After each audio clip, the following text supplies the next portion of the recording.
ဒီဗီဒီယိုကိုပီရူးမှာရှိတဲ့ဆေးရုံတစ်ခုရဲ့ရှေ့မှာရိုက်ကူးထားခဲ့တာပဲဖြစ်ပါတယ်ဒီဗီဒီယိုထဲမှာရနာထားတဲ့လူနာတင်ရင်နဲ့ဝန်ထမ်းတဦးကိုတွေ့မြင်ရမှာပဲဖြစ်ပါတယ်ဒီမှာဝန်ထမ်းဟာပစ္စည်းတစ်ခုခုကိုလာယူတာမဟုတ်ရင်ပစ္စည်းလာပို့ပေးတာဖြစ်နိုင်ပြီးဒီဝန်ထမ်းလူနာတင်ကားပေါ်ကနေဆင်းသွားပြီးတဲ့အထိဒီမှာဘာမှဖြစ်ပုံမရပါဘူး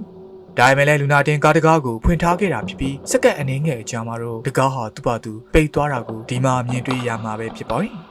ဒါလီတိုက်တာပဲဖြစ်နိုင်မှာမလားကာနာကနေဖြတ်တန်းသွားလာတဲ့လူတွေရှိပေမဲ့လည်းဒီဖြစ်ပျက်ကိုဘယ်သူမှသတိမထားမိကြပါဘူးပြီးတော့ရုတ်တရက်တကားဟာပြန်ပွင့်လာခဲ့ပါတယ်ဒါကြောင့်ဒါဟာကွယ်လွန်သွားတဲ့လူနာတွေတဲကတယောက်ယောက်လားဒါမှမဟုတ်ဆေးရုံမှာရင်မောင်အဖြစ်တစ်ချိန်ကအလုပ်လုပ်ခဲ့မှုတဲ့အဲ့ဒီလူဟာတည်ဆုံသွားတဲ့သူဖြစ်နေမလားဆိုတာကတော့အမှန်တကယ်ရှင်းပြချက်မရှိတာကြောင့်တကယ်ကိုထိတ်လန့်စိတ်ရှုပ်ထွေးစရာပဲဖြစ်ပါတယ်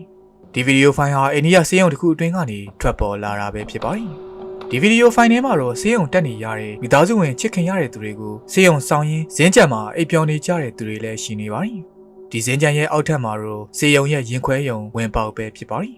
ပြီးတဲ့နောက်မှာတော့အနေရောင်အသွင်ပြင်ထူးထူးခြားခြားအရာကြီးပေါ်လာတဲ့တိုင်အောင်အားလုံးဟာငြိမ်သက်နေပုံရပါတယ်ဒီလူပုံတံနဲ့တူတဲ့အရာကြီးဟာအိပ်ပျော်နေတဲ့လူတွေရှိတဲ့ဇင်းညံစီကိုရှောက်လာပြီးစက္ကန့်ပိုင်းအတွင်းမှာပဲအိမ်နေတဲ့လူတွေကိုဖျက်ကျော်ပြီးကင်မရာရဲ့မြင်ကွင်းထဲကနေတစ်ချိန်ထိုးပြောက်ကွယ်သွားပါတော့တယ်